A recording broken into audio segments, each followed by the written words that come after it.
Nesta segunda-feira será assinado um convênio entre o INCRA e o governo do estado para a execução do programa Terra Legal no Maranhão, que vai beneficiar 12 municípios maranhenses. A repórter Raíssa Alves tem as informações sobre o assunto. Raíssa, bom dia. Bom dia, Pascoal. Bom dia, Lorena. Bom, como você falou, Pascoal, o convênio prevê inicialmente a regularização fundiária de 12 municípios, que são eles: Bom Jardim, Bom Jesus das Selvas, Barra do Corda, Cândido Mendes, Turiaçu, Santa Luzia, Fernando Falcão, Governador Eugênio Barros, Governador Nilton Belo, Zedoca, Nova Olinda do Maranhão e São João do Caru. A principal conquista com o título definitivo da terra é a segurança jurídica. Este reconhece o direito sobre a terra. Além disso, o título também garante acesso ao direito de financiamento bancário, como as linhas de crédito do Programa Nacional de Fortalecimento da Agricultura Familiar, o PRONAF. Os beneficiários do Terra Legal também terão acesso às políticas públicas voltadas para a agricultura familiar. Pascoal, Lorena. Obrigado, Raíssa. Olha só, Lorena, esse convênio de regularização fundiária é extremamente necessário para o caso dessas famílias que são instaladas em áreas de todo esse estado, dessas regiões, especificamente nessa situação que parece que é resolvida. Mas também existem casos das famílias quilombolas, para citar um exemplo, também, né, onde a regularização fundiária precisa ser feita urgentemente. E mesmo nos municípios da Grande São Luís, o problema da regularização fundiária atormenta muita gente. Exatamente, Pascoal. Principalmente moradores que são vizinhos de grandes empreendimentos comerciais e grandes empreendimentos residenciais, que não têm para onde ir e se tornam vítimas, tendo que sair do local em que moravam há décadas e, de repente, de uma hora para outra, podem ficar desalojados. É isso que vamos ver na reportagem de Lisiane Martins e Henrique Benjor. O Maranhão vive um momento positivo para os empreendimentos industriais e imobiliários. O custo do desenvolvimento, no entanto, é pago muitas vezes por quem não tem oportunidade de crescer junto. Geralmente, famílias de áreas vizinhas a essas construções são expulsas ou deslocadas para áreas sem qualquer infraestrutura. Um crescimento desordenado que deixa marcas. Porque é importante vir os grandes projetos, mas é necessário que o Estado leve em consideração o seu maior patrimônio, que é a população ali que já habita naqueles locais. Então é inadmissível que você possa instalar grandes projetos na perspectiva de trazer desenvolvimento para o Maranhão. E para quem é esse desenvolvimento? Se para você instalar uma grande empresa aqui, você tem que desagregar várias famílias, você tem que violar vários direitos. Então, nesse sentido, a gente sempre se pergunta, para quem será esse desenvolvimento que o Maranhão tanto busca? 80 comunidades da região metropolitana de São Luís estão com a situação fundiária não regularizada. São cerca de 50 mil famílias que há mais de 20 anos vivem nesses locais. Antes intocáveis, hoje são alvo preferencial da especulação imobiliária. Um exemplo são os moradores do Novo Angelim. A construção de um condomínio há 2 anos assombra a vida dessas pessoas. Muitas tiveram a casa destruída pela água do rio, que foi soterrado e canalizado para fazer a construção. O problema dessa construção aí, porque é muito sofrimento, né? Todo mundo perdeu seus objetos aí através da chuva, né? Que eles fizeram esse gabião deles aqui, aí prejudicou muita gente, entendeu? Famílias aguardam ansiosas o remanejamento. Um terreno na cidade operária foi cedido pela Prefeitura de São Luís em dezembro do ano passado para essa mudança. Mas no meio do processo, problemas.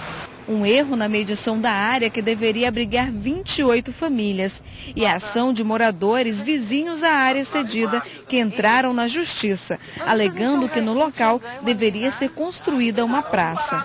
Para resolver os problemas de famílias ameaçadas em áreas de risco e agregados, seria necessária a construção de 700 mil unidades habitacionais no Maranhão, de acordo com dados do IBGE. Este foi o terreno disponibilizado pela Prefeitura para solucionar o problema dos moradores do Novo Angelim. Mas a obra foi embargada depois que a Associação de Moradores do bairro Cidade Operária entrou na Justiça. Na verdade, era para ser uma praça. Toda a população, na verdade, quer uma praça. Em Passo do Lumiar, no bairro da Pindoba, a situação não é muito diferente. Eles lutam na justiça pela regularização da terra. Os 296 hectares garantem o sustento de muitas famílias, como a deste agricultor. O que ele planta e colhe aqui também vende na feira no bairro do João Paulo. Imagina se você daqui, só Deus sabe, né? Nosso destino. Só Deus sabe, porque realmente não tem pra onde correr, né? E a gente vive da terra, se não vive da terra a gente vai ver de quê, né? Então, como a gente vive disso, a gente fica assim, oh meu Deus, o que não vai acontecer isso, a gente se preocupa muito que isso aconteça. Aqui, empresas de engenharia apareceram justificando que compraram as terras do antigo proprietário para construir condomínios. Os moradores também dizem que são ameaçados.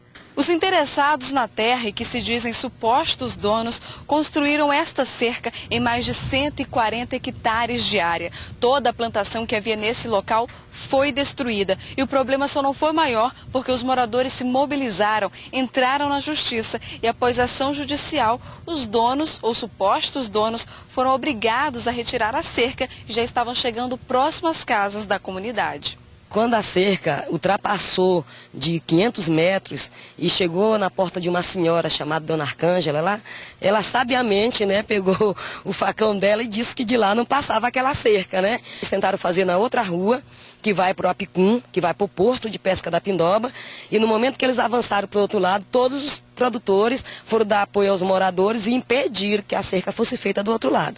A situação das comunidades ameaçadas foi tema de uma audiência pública realizada semana passada na Assembleia Legislativa e que reuniu sociedade civil e autoridades para encontrar soluções para os problemas. O objetivo é exatamente esse da audiência, estabelecer um pacto entre todas as autoridades que são diretamente implicadas nessa situação, sobretudo em razão dos despejos forçados, para que a gente busque dessa forma um comprometimento coletivo para evitar maiores transtornos e prejuízo à nossa população. Sobre esse assunto, os problemas fundiários, como regularizar a terra e a quem recorrer para ter orientação, conversamos agora com o defensor público Alberto Guilherme Tavares. Bom dia. Bom dia. Nós vemos essa reportagem em casos específicos, como dos moradores do Novo Angelim e também dos moradores da Pindoba. São problemas específicos, mas muito similares à realidade que muitos outros vivem na Grande São Luís. Isso. Como é possível se buscar uma solução para resolver esse tipo de problema? Veja bem, Pascoal, a matriz desse problema me parece que está na questão fundiária. Sem que o poder público haja para reverter esse quadro de exclusão espacial que nós vivemos nas nossas cidades, nós não teremos como superar, como suplantar essa realidade. A gente vem percebendo que, ao longo do tempo, a gestão urbana ela está dissociada, né, dos instrumentos que foram disponibilizados pelo Estatuto das Cidades para garantir uma cidade para todos, para garantir o chamado direito à cidade. O que a gente percebe nesses dois casos, tanto no Novo Angelim quanto no caso da Pindoba, e aí nós poderíamos citar outros povoados também de características rurais, como Iguaíba, Tendal-Mirim, é justamente isso, é esse avanço, né, do capital imobiliário sobre essas áreas que não sofreram ao longo do tempo um processo de regularização. No caso do Novo Angelim, eles estão sendo impactados por uma empresa, né, que constrói um condomínio logo nas proximidades. Nós conseguimos a suspensão dessas obras. Posteriormente, o Tribunal de Justiça revogou essa liminar que garantia a suspensão das obras e nesse processo, né, nesse meio tempo, nós fizemos um termo de ajustamento de conduta e que infelizmente não está sendo efetivado. Inicialmente pelo erro da medição, depois pela existência de uma tubulação de esgoto que precisa ser removida e agora, por último, com esse embargo judicial. Nós já oficiamos a Prefeitura, esperamos que a Prefeitura garanta a terra para os moradores, né, cumpra o que prometeu, que era justamente de dar uma destinação diferente para aquela área, que a princípio realmente figura como uma área pública, né, para que ela possa se integrar, possa ser redefinida para a função de habitação de interesse social, né, a fim de que essas famílias possam ser remanejadas. Com relação a Pindoba, em Passo do Lumiar, Iguaíba, Tendal, o que a gente percebe é justamente isso, que essa falta de associação, esse divórcio entre a gestão urbana e esses instrumentos tem pressionado, né, o capital imobiliário. Boa parte desses projetos está vinculado justamente ao programa Minha Casa Minha Vida. E chega a ser até contraditório, né, porque para construir moradia para a população de baixa renda, a gente tem percebido o quê? Que uma expansão desses empreendimentos sobre uma população que também é de baixa renda. Pois é, esse é todo o problema. É uma contradição de fato, porque o governo federal justamente está propiciando essa questão dessas construções. Existe a informação da própria IBGE dizendo que são necessárias 700 mil unidades habitacionais para sanar esse problema. Mas como vimos na reportagem, que mostrou uma situação ruim, tanto para esses moradores, para esses outros exemplos que o senhor citou também. A quem recorrer em situações como essa, quando a população vê que não tem mais para onde correr, literalmente, que vê aquela situação instalada e não sabe a quem recorrer. O que pode ser feito? Veja bem, me parece que a raiz de todo esse problema é uma raiz de política pública, né? Nós não temos uma política urbana sendo desenvolvida a contento para enfrentar esses problemas. E aí nós teremos no ano que vem um instrumento mais eficaz de controle dessa situação, que através da eleição nós poderemos estar escolhendo representantes comprometidos com a mudança desse quadro. No que diz respeito ao enfrentamento dessa questão, quando a situação já se torna incontornável, né, nós aí sim teremos alguns instrumentos, como alguns órgãos que podem estar realizando a defesa dessas comunidades, como a Defensoria Pública, o Ministério Público, enfim, e assessorias jurídicas populares. Assim, são instituições e entidades que realizam a defesa dessas populações. Doutor Alberto, como passar do plano do discurso para o plano da efetividade? Como seria esse planejamento urbano? Pois é, nós entendemos que depois de 11 anos de 10 anos de Estatuto das Cidades, nós poderíamos ter uma realidade diferente se não houvesse esse divórcio, né, da gestão urbana com esses instrumentos que foram disponibilizados. Então, eu penso que um planejamento urbano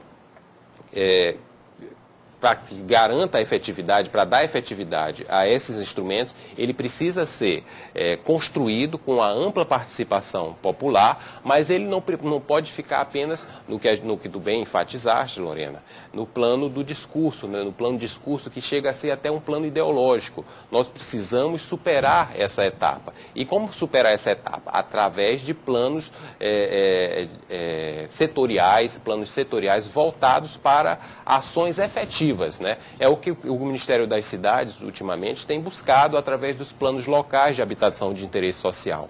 Porque, através desses planos, nós vamos estar buscando justamente os instrumentos para dar efetividade à política habitacional para a população de baixa renda, que responde por 80% do déficit habitacional em nosso país. Perfeito, então. Doutor Alberto, muito obrigado pela sua presença aqui conosco no Fala Maranhão. Bom dia. Bom dia, obrigado. Obrigada.